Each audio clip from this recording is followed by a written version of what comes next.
has the company come from 10 years ago to now? What's the growth, the sales, your markets, things of that nature? Yeah.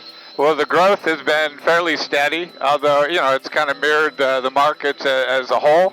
Has gone, I would say, without a doubt, adding the R66 to the lineup, having a turbine helicopter, we are moving more towards a commercial end as opposed to just a private owner end. Although obviously our private owners are a sweet spot and something that we love, and the enthusiast and all the training. But it certainly has expanded us much more, where people now doing a lot of agricultural work, doing a lot of tour work, a lot of things, both with the 44 and the 66. So I've just seen it as the company has evolved around the world, that we are becoming much more commercially oriented rather than just private oriented. Where are some of your overseas markets at? Well, we export about 70% of our aircraft. 70%. 70%, yeah. And a market that's been very strong the last couple years has been South America, Brazil in particular, but not just Brazil, Argentina, Chile, Mexico, all throughout there. The overseas customers, what sorts of industries are these in outside of the personal use aircraft? A lot of it is the farm and agricultural work, and everything from cattle herding, but then also crop spraying, and just, somebody's got a 1,000-acre farm, and just to be able to traverse it, to get from one end to the other, that's very popular. A lot of tour work that goes on all over the place, which, you can expand tour work to include survey and all the things, power line patrol and all those type of things that need to be done on there. Obviously, there's, what I always refer to as 135 work, where in other words, I need to be picked up at one location and dropped off to another. Now, in the past 10 years, we talked about it earlier, the technology. Talk about what technologies, what's happening in the industry, especially as it relates to Robinson's aircraft. Yeah, that was one of the biggest things that I would say that's kind of happened since 2010. Obviously, we put a turbine helicopter on the market, but this whole transition that has occurred to go from an analog market to a digital market. And so now you have, and to do that, it gives you a lot more information. Obviously, companies like Garmin and Aspen have done just wonderful jobs of putting the information out there and making it easier for the pilots to fly, so they can get the information instantaneously. But it also will enhance and does enhance safety by having that information. Even simple things like our max throttle light, so that now you get a warning before you run out of throttle, as you're flying in higher altitudes and stuff. So, but that is something that has been a slow march, and we kind of did the biggest pushover in about 2014 as we started switching instruments over on there.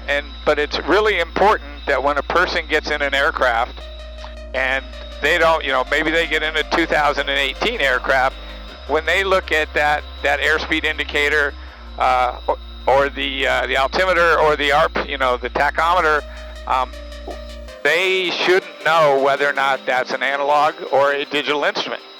You want that feel and the familiarity to all be the same. And that's a lot of work. And it's one of those things people are like, well, you haven't done anything. And you're like, well, that's perfect. That means that you didn't realize what we've been working on.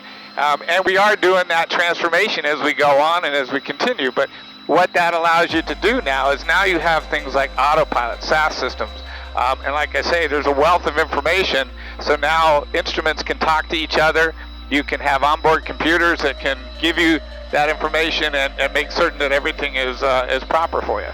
If you look back in the 80s, the R-22 became the most popular helicopter in production, and we actually had periods of time where we produced almost 500 in 1 year. And then in the 90s, late 90s, early 2000, the 44 came along, and it took over that post, which it is held for a long time. Especially when you consider all models, it's still the strongest selling helicopter. But now you have the 66, and it is doing quite well. And actually, last year for the first time, the R66 in total sales was larger than the Raven 2, which is the first time. And I suspect it's not going to look back, particularly as we're seeing the sales that have occurred since the first of the year. Going forward, what's the next 10 years at Robinson? I mean, we have new technology, new capabilities, new airframes, anything? We're always evolving.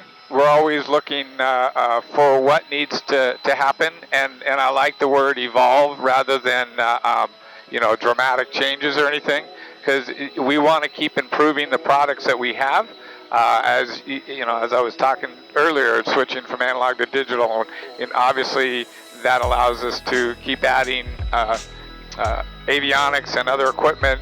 I think you're going to see more and more of the SAS systems. The goal there is to try and get the prices and the cost down lower, so we can broaden the audience. We don't want to build an elaborate or exotic, expensive helicopter. We want to try and take the technology that we have and lower the price and make it available for everybody.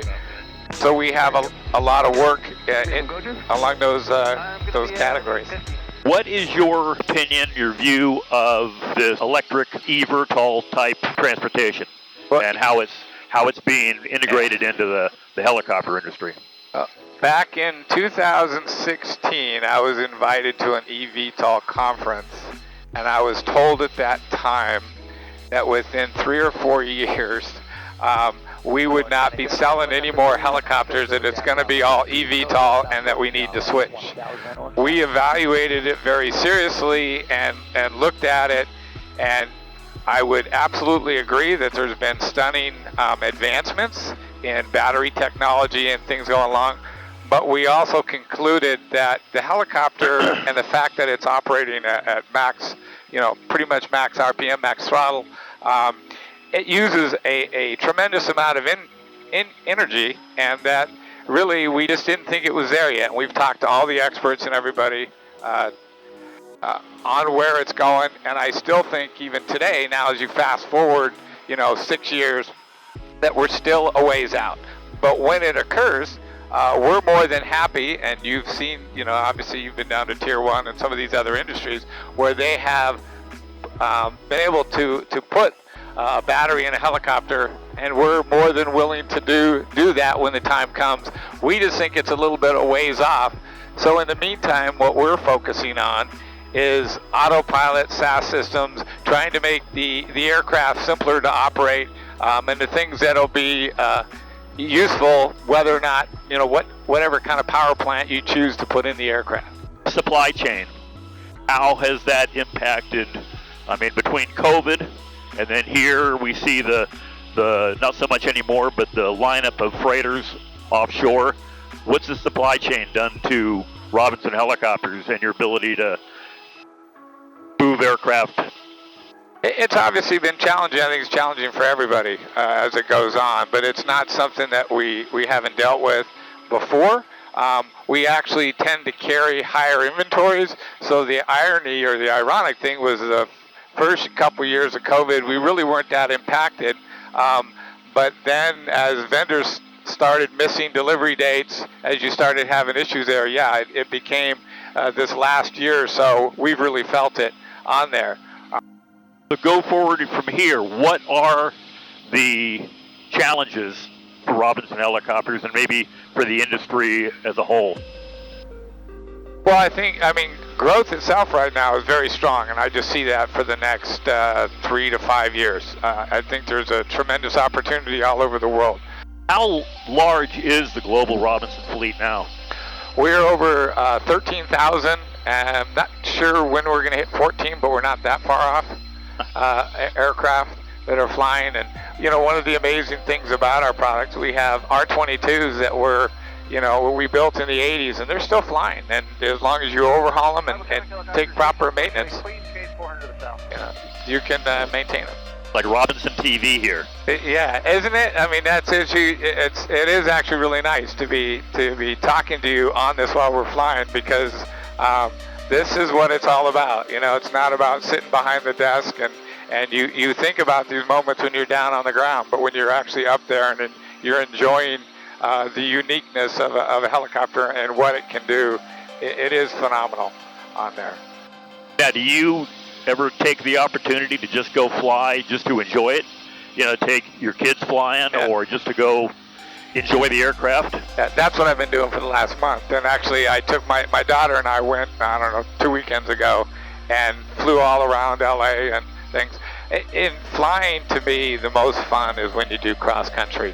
When you go, you know, you have a destination, and I've flown to Canada, I've flown to the East Coast several times, and particularly if there's another helicopter that's with you, if you're doing a flight of 2 or a flight of 3, there's just something about it, and especially seeing people at the smaller airports, at the smaller locations. It's just a wonderful environment on there, and you really do get to see the world, you know, in a big easy chair. And it is nice when you look, you know, in your car, you can wonder what's on the other side of a hill, but when you're in a helicopter, you don't wonder, you just say, you know what, let's go over there and check it out. Go take a look. Yeah, so that's what you do. Frank was never into and always taught us very hard. It's like the goal here, especially if you're in aviation, is not to make money. The goal here is to try and expand the marketplace, to figure out places where, you know, don't go where everybody else has been. Try and develop products that can serve a new and a different market. Try and bring the cost down. Try and widen that audience. You know, clearly each of our helicopters, we could raise the price of them and still do quite well and sell them and maybe have a higher short-term profitability, but it reduces the market size. It doesn't increase it. So we've always tried to be the Henry Ford concept, you know, where we're looking really hard at our products and saying, hey, how can we simplify it? How can we reduce the cost? How can we make it easier so we can actually lower the price, or at least keep the price the same, so that we can expand the market? And that's what we choose to do. And as we look forward, and I know you've asked me about different products and things going forward, that's where we're looking. And it is kind of interesting on each of the products that we've ever built. The market's kind of told us what is needed and where we want to go with that.